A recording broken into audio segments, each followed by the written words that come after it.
नमस्कार विद्यार्थियों, श्री शक्ति क्लासेज में आपका पुनः स्वागत है। परसों शनिवार को हमने प्रेजेंट टेंस के कुछ उदाहरण किए थे जो एग्जामिनेशंस में आए थे। आज हम अगला टेंस पढ़ेंगे, पास्ट टेंस। पास्ट का मतलब भूतकाल। तो पास्ट टेंस का मतलब है कि ऐसे कार्य जो भूतकाल में हुए थे, हुआ था, हो रहा था या हो चुका था या फिर समय के साथ में हो रहा था। तो पास्ट टेंस भूतकाल को इंडिकेट करता है। तो पास्ट टेंस में हमने हिंदी पहचान में पहले पढ़ा था कि पास्ट में क्या लगता है, था, थे, थी या फिर आ की मात्रा, ई की मात्रा। ये पास्ट के हर टेंस के पीछे लगेगा। उसके बाद में पास्ट में 1 नंबर पर टेंस सिंपल, 2 नंबर पर कंटिन्यूस, 3 पर परफेक्ट, 4 पर परफेक्ट एंड कंटिन्यूस। अब इनकी सबकी हमें हिंदी पहचान पता है कि सिंपल चाहे कोई सा भी हो तो क्या लगता है, ता, ते, ती। उसी प्रकार कंटिन्यूज में रहा, रही, रहें। परफेक्ट कोई सा भी हो, चुका, चुकी, चुके। और परफेक्ट एंड कंटिन्यूस कोई सा भी हो, समय के साथ से लगता है, प्लस रहा, रही, रहे। अब हम पास्ट पढ़ते हैं तो सबके पीछे था जोड़ देंगे, यानी पास्ट सिंपल की क्या हिंदी पहचान होगी, ता, था, ती, थी या ते, थे। उसी प्रकार पास्ट कंटिन्यूस की क्या हो जाएगी, रहा है, रहा था, रही थी, रहे थे। उसी प्रकार परफेक्ट की क्या हो जाएगी, चुका था, चुकी थी, चुके थे। और उसी प्रकार परफेक्ट एंड कंटिन्यूस की। यानी हम एक वाक्य लिखें, जैसे राम ने पत्र लिखा। ये तो किसका वाक्य हो गया, आ की मात्रा है, लास्ट में है नहीं है, इसका मतलब ये पास्ट सिंपल का वाक्य। अब इसको पास्ट कंटिन्यूस का करेंगे तो क्या लिखेंगे, राम पत्र लिख रहा था, क्योंकि रहा था यानी कि कंटिन्यूस। उसी प्रकार परफेक्ट में बनाना है, पास्ट परफेक्ट में तो परफेक्ट कोई सा भी चुका, चुकी लगता है, लास्ट में लगता है था, थे, थी पास्ट में। तो राम पत्र लिख चुका था। और अंत में है परफेक्ट एंड कंटिन्यूस। तो परफेक्ट एंड कंटिन्यूस है तो क्या वाक्य बनेगा, राम 9 बजे से पत्र लिख रहा था। अब ये कौन सा हो गया, पास्ट परफेक्ट एंड कंटिन्यूस।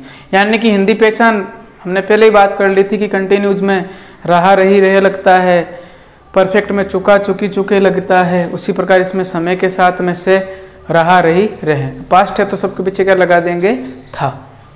तो ये शुरुआती है। अब पास्ट टेंस में जो पहला टेंस है, हम कौन सा टेंस पढ़ेंगे, पास्ट सिंपल।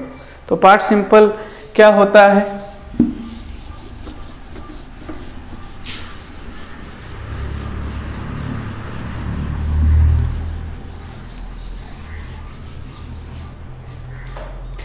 तो हमारा पहला जो टेंस है पास्ट में, उस टेंस का नाम है पास्ट सिंपल। यानी कि पास्ट सिंपल का मतलब कि भूतकाल में से कार्य जो भूतकाल में हो चुके थे, पूरे उनका काम हो चुका था, कंप्लीट होने का, तो ये सब पास्ट सिंपल में आते हैं। यानी कि भूतकाल की कोई भी आदत है उसको वापस बताने के लिए, कोई भी भूतकाल का कोई रूटीन वर्क है उसको वापस बताने के लिए पास्ट सिंपल का यूज किया जाता है। तो हमने शुरुआत में ही लिख लिया था कि अंग्रेजी में 2 ऐसे टेंस होते हैं जिनके सिंपल सेंटेंस में हेल्पिंग वर्ब का प्रयोग नहीं किया जाता है। तो एक तो था प्रेजेंट सिंपल, जिसमें हेल्पिंग वर्ब का प्रयोग नहीं किया जाता सिंपल सेंटेंस में। एक दूसरा टेंस कौन सा है, पास्ट सिंपल। हिंदी पहचान क्या होगी सबसे पहले, हिंदी पहचान होगी, सिंपल है तो ता, और पास्ट है तो था, ता था, ती थी, या फिर ते थे, या फिर क्या होता है आ की मात्रा होती है ई की। ये पास्ट सिंपल में ही आता है ये मात्राएं। अब उसी प्रकार अंग्रेजी में इसकी हेल्पिंग वर्ब जिनके आने से टेंस का पता चलता है, तो पास्ट सिंपल की हेल्पिंग वर्ब होती है डिड, और जब भी डिड का प्रयोग करेंगे तो हमेशा वर्ब की कौन सी फॉर्म आएगी, फर्स्ट फॉर्म। तो अब दूसरा इसका जो रूल है वो क्या है कि अगर वाक्य सिंपल हो, सिंपल का मतलब जिसमें नहीं आए, साइन ऑफ इंटरोगेशन नहीं आए, अगर वाक्य सिंपल हो तो हमेशा वर्ब की, अगर वाक्य सिंपल यानी सकारात्मक अफर्मेटिव, यदि वाक्य हमारा क्या हो, सिंपल हो, तो डिड का प्रयोग नहीं किया जाएगा।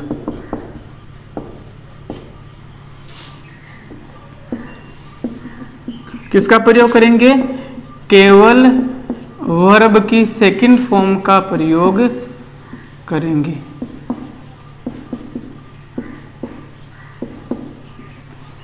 क्या है, एक तो प्रेजेंट सिंपल था, एक पास्ट सिंपल। इनके अलावा मैं अगर ऐसे के वाक्य लिख दूं कि ही राइटिंग ए लेटर, तो ये वाक्य एकदम गलत है। गलत क्यों है, क्योंकि जिसमें आईएनजी आ जाता है या वर्ब की थर्ड फॉर्म आ जाती है तो उनके साथ में हेल्पिंग वर्ब का प्रयोग करना जरूरी है। अगर मैं यहाँ हेल्पिंग वर्ब नहीं कर रहा हूँ, यहाँ डायरेक्ट लिखा हुआ आईएनजी, ये मेन वर्ब है, अब मैंने हेल्पिंग वर्ब नहीं लगाई तो इसमें पता कैसे चलेगा कि टेंस कौन सा है। बस दो टेंस है जिनमें हेल्पिंग वर्ब नहीं होती है, तो हमें उससे पता चल जाता है कि इसमें तो ये या तो प्रेजेंट सिंपल है या फिर पास्ट सिंपल है। यानी यहाँ पर अगर मैं ये लिख देता हूँ इज, तो कौन सा टेंस हो जाएगा, is are am plus I N G, present continuous. Hindi अर्थ क्या होगा, कंटिन्यूज है तो रहा, प्रेजेंट है तो है। वह एक लेटर लिख रहा है, अब मैंने यहाँ चेंज कर दिया, मैंने वाज कर दिया, तो अब वह एक पत्र लिख रहा था, क्योंकि पास्ट कंटिन्यूस हो गया। तो कहने का मतलब है कि दो टेंस है जिनमें हेल्पिंग वर्ब का प्रयोग नहीं करेंगे, बाकी कोई सा भी टेंस उसमें हेल्पिंग वर्ब का प्रयोग करना जरूरी है। यानी पास्ट सिंपल का है उसमें, इसलिए ध्यान रखना है कि कुछ फॉर्म ऐसी होती है जिनमें ईडी लगाया जाता है, उसकी सेकंड फॉर्म भी ईडी से होती है, थर्ड फॉर्म भी ईडी से। यानी कि जैसे हाँ, ही प्लेड क्रिकेट, तो यहाँ मेन वर्ब कौन सी है, प्ले यानी खेलना, तो यहाँ पर ईडी लगा हुआ है, इसका मतलब ये थर्ड फॉर्म भी यही होती है और सेकंड फॉर्म भी यही है। तो आप ये नहीं कह सकते कि ये थर्ड फॉर्म है। थर्ड फॉर्म क्यों नहीं है, होती थर्ड फॉर्म प्लेड ही है। अगर थर्ड फॉर्म है तो इसके साथ में हेल्पिंग वर्ब का प्रयोग करना पड़ेगा। अगर मैंने हेल्पिंग वर्ब का प्रयोग नहीं किया है तो आप इसको कोई भी ऐसा नहीं कह सकते कि थर्ड फॉर्म, ये केवल सेकंड फॉर्म है। और जब मैं इसके साथ हेल्पिंग वर्ब लगा दूं, मान लो हेज लिख दिया, क्योंकि परफेक्ट में आती है थर्ड फॉर्म, अब हेज लिख दिया तो अब ये कौन सी फॉर्म हो गई, थर्ड फॉर्म हो गई। तो कहने का मतलब है कि अगर बिना हेल्पिंग वर्ब के कोई वाक्य लिखा हुआ, जैसे एक कंफ्यूजिंग शब्द आते हैं, जैसे ही कट द वायर। अब आप इसमें पूछ ले कि इसमें टेंस कौन सा है, तो देखो हमारा सब्जेक्ट कौन है, ही, सिंगुलर है, और हमें पता है कि दो टेंस होते हैं जिनमें हेल्पिंग वर्ब का प्रयोग नहीं किया जाता, तो हेल्पिंग वर्ब तो इसमें है नहीं। तो अब दो टेंस कौन कौन से, या तो प्रेजेंट सिंपल का वाक्य है या फिर है पास्ट सिंपल का।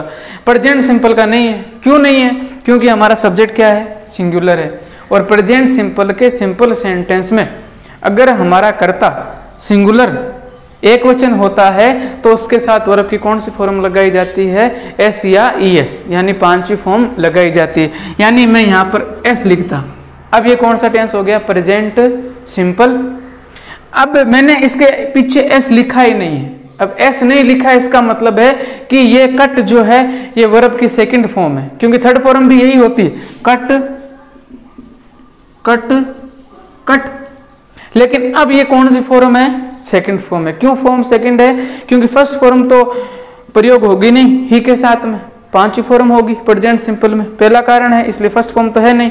उसके बाद में अगर थर्ड फॉर्म होती तो थर्ड फॉर्म के साथ में हेल्पिंग वर्ब का प्रयोग करना था, यानी कि यहाँ मुझे क्या लगाना था, मान लो हेड लिखना था, हेड पास्ट परफेक्ट की हेल्पिंग वर्ब है, ही हेड कट, अब ये कौन सी फॉर्म है, थर्ड, लेकिन मैंने यहाँ पर केवल क्या लिखा है, ही कट द वायर, तो ये कट जो है कौन सी फॉर्म है, वर्ब की सेकंड फॉर्म।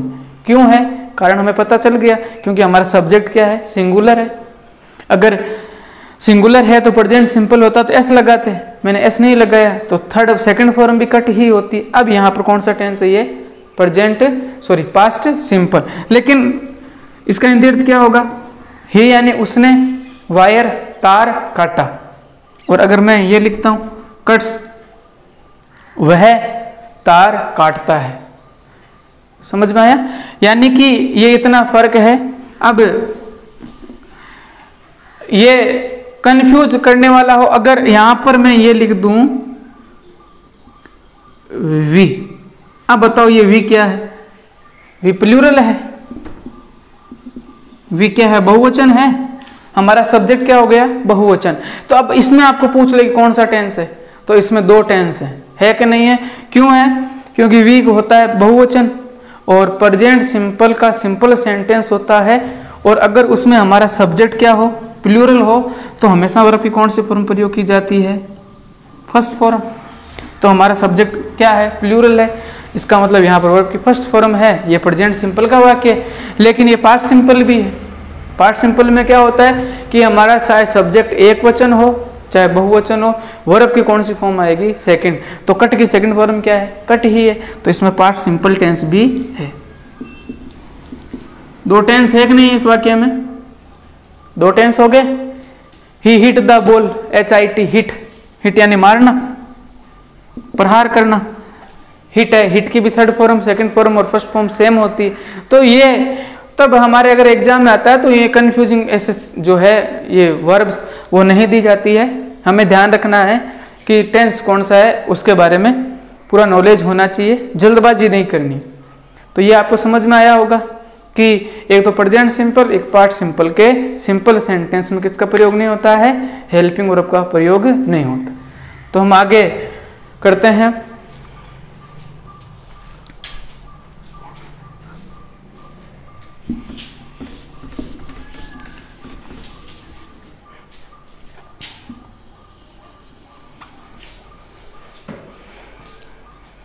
तो इतना लिखा हुआ था कि अगर वाक्य क्या हो, सिंपल हो तो डिड का प्रयोग नहीं किया जाएगा। जब डिड का प्रयोग नहीं होगा तो केवल वर्ब की कौन सी फॉर्म आएगी, सेकंड। अगर डिड आ जाता है तो डिड आता है तो वर्ब की कौन सी फॉर्म आएगी, फर्स्ट फॉर्म। हम यहीं पर गलती करते हैं, हम डिड के साथ में भी वर्ब की जो सेकंड फॉर्म है वो यूज कर लेते हैं। हमें सेकंड फॉर्म यूज नहीं करनी है। सेकंड फॉर्म कहाँ यूज करनी है, केवल वहीं पर जहां पर वाक्य क्या हो, सिंपल हो। जैसे वाक्य लिखें, अभी एक वाक्य लिखा था, उसने उसे पत्र लिखा। पार्ट सिंपल है, लिखने वाला कौन है, उसने, यानी कि हेज एक जना है, या तो ही है या सी है। ही या सी हमारा सब्जेक्ट है। सबसे पहले क्या आता है, सब्जेक्ट। इनमें से आप कुछ भी मान लो, मैं यहां लिख देता हूं ही। पार्ट सिंपल है, वाक्य कैसा है, सिंपल है, एकदम सिंपल है, तो वर्ब की सेकंड फॉर्म का प्रयोग करेंगे, डिड का प्रयोग नहीं करेंगे। तो सेकंड फॉर्म किसकी क्रिया हुई थी, लिखने की। किसकी क्रिया हुई थी, लिखने की। लिखने को क्या कहते हैं, राइट। फर्स्ट फॉर्म राइट है, second form wrote, third form written. हमें कौन सी फॉर्म चाहिए, सेकंड फॉर्म, क्योंकि हमारा जो वाक्य है वो पार्ट सिंपल में है। सेकंड फॉर्म क्या होगी, रोट। क्या लिखा, प्रश्न पूछा इसको, रोट को क्या लिखा, एक पत्र, ए लेटर। किसे लिखा, उसे। अब उसे को इंग्लिश में क्या कहेंगे, मेन वर्ब के बाद में है, पहली बात। और जिसे लिखा वो भी क्या है, एक वचन। एक वचन के लिए हमारे पास कौन कौन से प्रोनाउन है, ही और सी, और एक होता है इट। तो इट का तो प्रयोग करेंगे नहीं, निर्जीव के लिए किया जाता है। जबकि उससे यानी किसी व्यक्ति को लिखा है तो हमारे पास कौन सा है, ही या सी। तो इनमें इनका एक ऑब्जेक्टिव केस हमें यूज करना है। आप चाहो तो ही का कर लो, चाहे तो सी का कर लो, इसको नहीं देखना है, हमें इनमें देखना है कि लिखने वाले का जेंडर क्या था। तो हम ही मान लेते हैं, यानी उसने उसे ही लिखा, तो सी, ही, हिज, हिम, तो यहाँ क्या आएगा टू हिम। अगर सी मानते तो टू हर। तो आपको ये समझ में आया होगा। हम कुछ और वाक्य करते हैं पार्ट सिंपल के। एक वाक्य और लिखते हैं, मोहन ने टीवी खरीदी।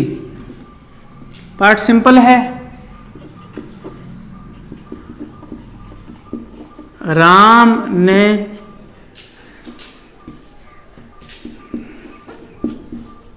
खिलौना बेचा। ये दो वाक्य बनाते हैं। पहले प्रत्येक वाक्य के हम इंटरोगेटिव सेंटेंस तक जाएंगे। पहला है मोहन ने टीवी खरीदी, पार्ट सिंपल है। अभी ये सेंटेंस कौन सा है? सिंपल सेंटेंस है। तो सिंपल सेंटेंस में हेल्पिंग वर्ब का प्रयोग नहीं होगा। जब हेल्पिंग वर्ब का प्रयोग नहीं होगा तो वर्ब की कौन सी फॉर्म आएगी? Second form. तो सबसे पहले सब्जेक्ट कौन है? किसने खरीदी टीवी?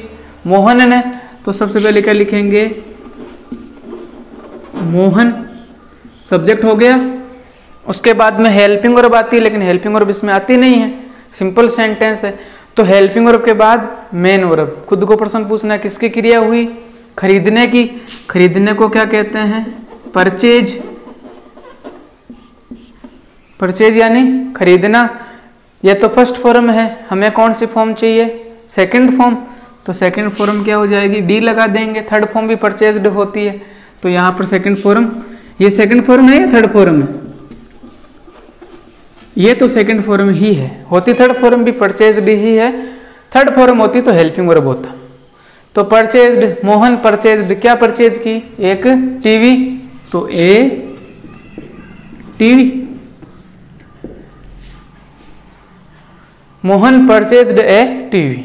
अब इसको आपको कह दे कि इसका आपको नेगेटिव बनाना है, तो सिंपल सेंटेंस में सेकंड फॉर्म जैसे नेगेटिव वाक्य आएगा हेल्पिंग वर्ब आ जाएगी। और हेल्पिंग वर्ब क्या होती है पार्ट सिंपल की? डिड। डिड है तो डिड के साथ वर्ब की कौन सी फॉर्म आती है? First form. डिड के साथ कौन सी फॉर्म आती है? First form. यानी कि सबसे पहले मोहन ने टीवी नहीं खरीदी। नोट आ गया। तो मोहन, अब आएगी हेल्पिंग वर्ब क्या? डिड। तीसरे स्थान पर क्या आएगा? नोट। अब यहां परचेज कर दूं, परचेज्ड आएगा या परचेज आएगा? परचेज्ड किया जाए या नहीं किया जाए? परचेज्ड नहीं कर सकते। क्यों नहीं कर सकते? क्योंकि हमारा सब्जेक्ट क्या है? सॉरी, हमारी इस वाक्य में क्या आ गई है? हेल्पिंग वर्ब आ गई है। जब हेल्पिंग वर्ब आ जाती है तो वर्ब की फर्स्ट फॉर्म का प्रयोग करना है पार्ट सिंपल में। यानी कि अब यहाँ पर केवल वर्ब की फर्स्ट फॉर्म ही आएगी। कहने का मतलब ये डी इस डी को खा गया, यानी फर्स्ट फॉर्म ही है। तो मोहन डिड नॉट परचेज, क्या नहीं खरीदी? ए टीवी। क्या नहीं खरीदी? एक टीवी नहीं खरीदी। इसमें भी टी बड़ा। अगला है इंटरोगेटिव बनाना है। इंटरोगेटिव यस या नो वाला, तो आगे सबसे पहले क्या लगा दूंगा? क्या? मोहन ने टीवी खरीदी। अब साइन ऑफ इंटरोगेशन लग जाएगा। तो इंटरोगेटिव सेंटेंस कैसे बनते हैं? इंटरोगेटिव में क्या होता है कि जिस टेंस की हम बात कर रहे हैं, जिस टेंस का हम वाक्य बना रहे हैं, उसकी हेल्पिंग वर्ब को हमें सब्जेक्ट के आगे लगाना है और वाक्य सेम टू सेम ही रहेगा। कहने का मतलब है ये हमारी हेल्पिंग वर्ब, ये हमारा सब्जेक्ट। तो मैं इस हेल्पिंग वर्ब को तो यहाँ ले आऊँ, इस सब्जेक्ट को यहाँ ले आऊँ। अभी नोट नहीं है तो नोट नहीं लगाएंगे। कहने का मतलब डिड, डी बड़ा हो जाएगा। डिड मोहन परचेज्ड या परचेज? डिड आ गया तो परचेज फर्स्ट फॉर्म ही आएगी। Purchase a TV. हिंदी अर्थ क्या होगा? क्या मोहन ने एक टीवी खरीदी? अगला है इंटरोगेटिव एंड नेगेटिव, इसमें भी मैंने पहले बता दिया कि इंटरोगेटिव एंड नेगेटिव हो तो क्या करना है, डिड प्लस नोट। नोट कौन से स्थान पर, तीसरे स्थान पर, तो did Mohan note purchase a TV, ये नोट आ गया। क्या मोहन ने एक टीवी नहीं खरीदी, इंटरोगेटिव और नेगेटिव। अब अगला है WH वर्ड, तो इसमें से एक चीज गायब कर दे। मोहन ने क्या खरीदा, मोहन ने क्या खरीदा, गायब क्या है, ऑब्जेक्ट। हमें उत्तर पता है टीवी, लेकिन हमें WH वर्ड बनाना है तो हमें एक चीज गायब करनी है। तो सबसे पहले WH वर्ड आएगा, क्या को क्या कहते हैं, व्हाट। WH के तुरंत बाद में क्या आती है, हेल्पिंग वर्ब, यानी यही याद कर लो। इंटरोगेटिव जिसको आता है हेल्पिंग वर्ब वाला, उसको WH वर्ड बनाने में आसानी होगी। सबसे पहले क्या लगा लिया, WH वर्ड, उसके बाद यहाँ क्या आएगी, हेल्पिंग वर्ब। पार्ट सिंपल है, खरीदने वाला तो था ना, नाम क्या है उसका, मोहन। किसने खरीदा, मोहन ने खरीदा। क्या खरीदा ये पता नहीं। सब्जेक्ट हमारे पास है, तो मोहन परचेज, ये वाक्य बन गया। अब कुछ विद्यार्थियों को प्रॉब्लम है कि WH वर्ड में समझ में नहीं आया, तो WH वर्ड जिसको इंटरोगेटिव पता है, हेल्पिंग वर्ब वाला, ये वाला जिसको पता है, उसको इसमें कोई प्रॉब्लम नहीं होनी चाहिए। यहां देख लो ये सेम ही है, did Mohan Mohan, purchase purchase, ये तो क्या था, आंसर था, इसलिए हमने उसको छोड़ दिया। यानी कि इंटरोगेटिव के आगे ही क्या लगा, हेल्पिंग वर्ब के आगे क्या लगाना है, WH वर्ड हमें लगाना है। What did Mohan purchase, Mohan ने क्या खरीदा, आंसर मिलेगा मोहन ने टीवी खरीदी। तो टीवी खरीदी। अब जब इसका सिंपल बनाएंगे तो वर्ब की सेकंड फॉर्म आएगी, यही उत्तर आएगा। इस प्रश्न का उत्तर क्या है, तो सेकंड फॉर्म क्यों आई, क्योंकि सेकंड इसमें डिड का प्रयोग नहीं किया जाएगा। अब बीच में एक कि डिड सर मेन वर्ब के रूप में तो यूज कर सकते हैं कि नहीं कर सकते हैं। मेन वर्ब मैंने पहले ही बताया था, first form do, second form did, third form done, fourth doing और फिफ्थ फॉर्म डज। तो ये अगर मैं अकेला डिड लिख दूं तो क्या गलत है, मेन वर्ब के रूप में। अभी डिड क्या है यहाँ पर, हेल्पिंग वर्ब है। मेन वर्ब डू का मतलब काम करना, यानी मोहन ने काम किया, किसकी क्रिया हुई, काम करने की, करने को क्या कहते हैं, डू। तो क्या होगा, मोहन, उसके बाद मेन वर्ब आएगी। पार्ट सिंपल का वाक्य बोला है, मेन वर्ब क्या है, डू, काम करना, तो काम करने को कहते हैं डू। तो पार्ट सिंपल के सिंपल सेंटेंस में कौन सी वर्ब की फॉर्म आती है, सेकंड फॉर्म। तो डू की सेकंड फॉर्म क्या है, डिड, क्या किया, काम, वर्क। तो अब आप कहो कि सर ये वाक्य गलत है, क्योंकि ये हेल्पिंग वर्ब है। हेल्पिंग वर्ब तो पार्ट सिंपल की सिंपल सेंटेंस में आती नहीं है। ये हेल्पिंग वर्ब नहीं है, ये मेन वर्ब है। ये क्या है, मेन वर्ब। डू की सेकंड फॉर्म है डिड, डिड यानी काम करना। तो यहाँ पर ये हेल्पिंग वर्ब नहीं है, क्या है, मेन वर्ब। तो इसमें कंफ्यूज नहीं होना है कि सर ये डिड क्यों आया। डिड आया है तो यहाँ पर डिड आया है, तो देख लो आगे वर्क है, क्या किया, काम किया। ऑब्जेक्ट हमारे पास है या नहीं, तो ये सेकंड फॉर्म नहीं है, सेकंड फॉर्म है, हेल्पिंग वर्ब नहीं। और कुछ वाक्य, अगला वाक्य लिखा हुआ है, राम ने खिलौना बेचा। तो सबसे पहले बेचने वाला कौन है, राम। पार्ट सिंपल का है, कैसा वाक्य है, सिंपल सेंटेंस है।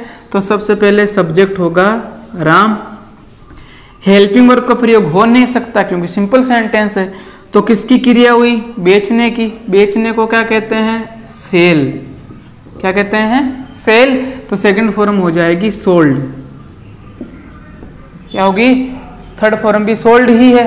हमें सेकंड फॉर्म चाहिए तो क्या लिखेंगे, राम सोल्ड। अब खिलौने नहीं है, खिलौना है, इसका मतलब एक ही था, सोल्ड ए टॉय। राम सोल्ड ए टॉय। अब कहा कि राम ने खिलौना नहीं बेचा, कौन सा वाक्य हो गया, नेगेटिव। नेगेटिव है तो हेल्पिंग वर्ब का प्रयोग होगा।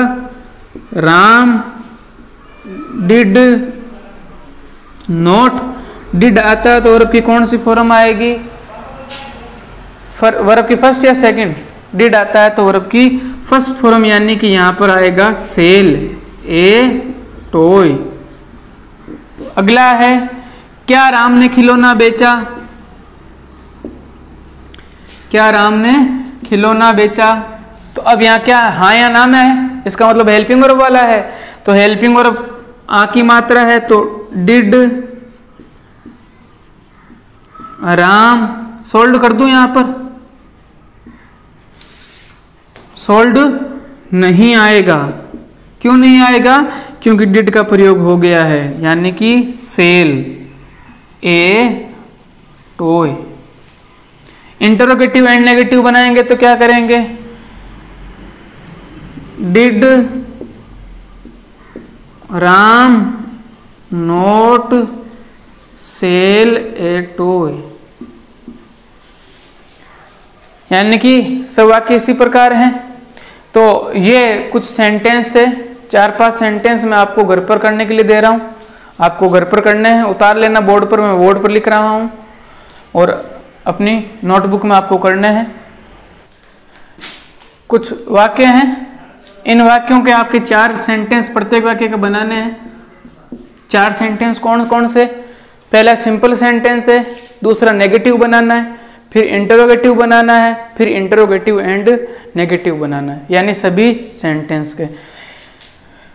किसकी क्रिया हुई थी? वर्षा होने की। वर्षा होने को कहते हैं रेन। जाने की आपको पता है, दान करने की डोनेट, दान करने को डोनेट कहते हैं, सेकंड फॉर्म डी लगा देना। सहायता करने को आपको पता है हेल्प कहते हैं, आने को आपको पता है। यानी कि ये 5 वाक्य हैं, यानी 20 सेंटेंस आपको कल इनके बनाने।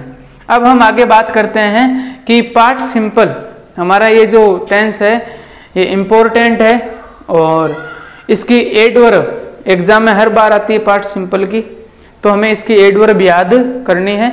इसकी कौन कौन से क्रिया विशेषण हैं जिनका हम प्रयोग करेंगे, तो इनके बारे में हम कल चर्चा करेंगे कि कौन कौन सी एडवर्ब आती है, तब पास्ट सिंपल टेंस का यूज किया जाता है। आज के लिए इतना ही। अब आपका जो टेस्ट है वो टेस्ट जो है शनिवार को होगा। शनिवार को आपको जितने भी टेंस हो जाएंगे शनिवार तक उतने, यानी कि आज सोमवार है तो सोमवार से शनिवार तक के बीच में आपको टाइम है, प्लस आपको कुछ पैराग्राफ भी दिए जाएंगे याद करने के लिए, वो आपको ग्रुप के माध्यम से बता दिया जाएगा। आज के लिए इतना ही, धन्यवाद।